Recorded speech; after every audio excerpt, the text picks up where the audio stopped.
شیخ البانی رحمہ اللہ کا موقف جو ہے میں ابھی آپ کو آگے بتاؤں گا انشاءاللہ، لیکن آپ نے کہا کہ اس معاملے میں مجھے شرع صدر نہیں ہے، بات واضح ہو گیا آپ کو؟ یعنی اتنی یہ بات آپ نے کہہ دی ہے۔ جہاں تک مسئلہ شیخ البانی کا ہے، وہ داؤد ابن علی الاصبہانی جو فقہی اعتبار سے، نظریاتی اعتبار سے انہیں ظاہری کہا جاتا ہے، تیسری صدی ہجری کے اواخر کے علماء میں سے ہیں، اور شیخ البانی رحمہ اللہ نے شیخ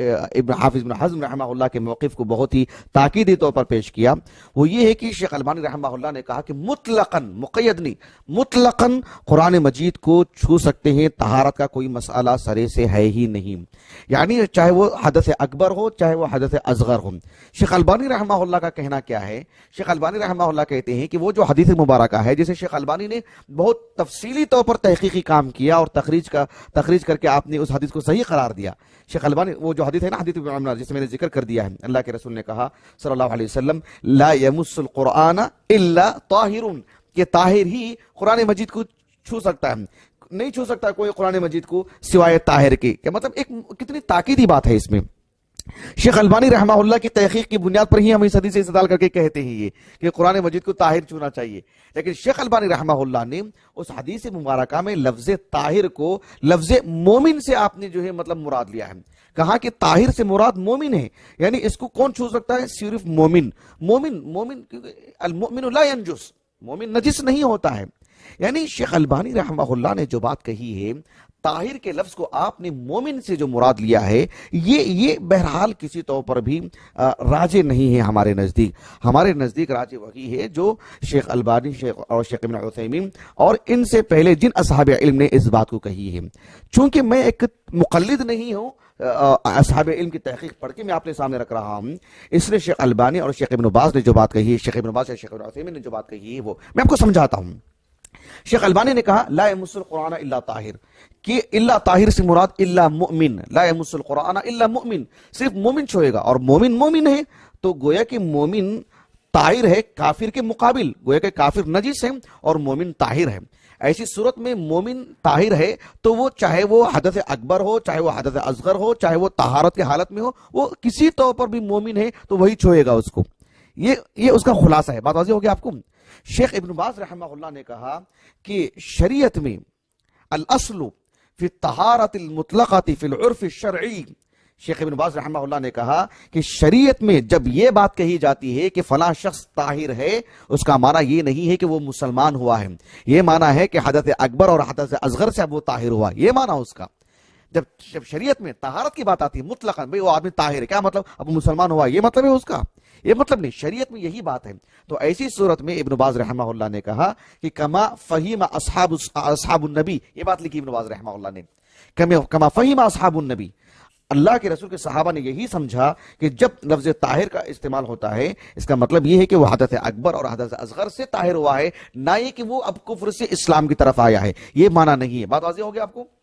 ایک چیز شیخ ابن عثیمین رحمہ اللہ نے کہا، آپ علیہ السلام کی احادیث کو سامنے رکھنے سے یہ بات معلوم ہوتی ہے کہ آپ علیہ السلام کفر کے مقابلے میں لفظ مومن ہی استعمال فرماتے ہیں۔ لفظ مومن کو بتانے کے لیے طاہر کا لفظ استعمال نہیں کرتے ہیں اللہ کے رسول صلی اللہ علیہ وسلم۔ یعنی یہ آپ کے عادات یا آپ کے اقوال سے یہ بات نہیں معلوم ہوتی ہے کہ آپ نے کسی بات کو بتانے کے لیے مومن کے بجائے طاہر کا لفظ استعمال کیا ہو۔ آپ نے طاہر کا لفظ استعمال کرنا خود اس بات کی دلیل ہے کہ اس کا تعلق حدث اکبر حدث اصغر سے ہے، جسمانی طہارت سے ہے، عقدی طہارت سے اس کا تعلق نہیں ہے، یہ مقصود ہے۔ بات واضح ہو گئی؟ شیخ ابن باز نے کہا رحمہ اللہ، میں بھی پہلے میرا رجحان وہی تھا، لیکن مزید تحقیق کے بعد مجھے بات معلوم ہوئی کہ لفظ طاہر اس بات پر دلالت کرتا ہے کہ اس کا تعلق ہی حدث اکبر حدث اصغر سے ہے، اعتقادات سے اس کا تعلق نہیں ہے۔ بات واضح ہو گیا آپ کو یہ چیز؟ اب چونکہ شیخ البانی رحمہ اللہ نے کہا کہ حدیث میں مومن کے بجائے طاہر کا لفظ آیا ہے بس، اور اس کے علاوہ ممانعت کی کوئی دلیل نہیں ہے،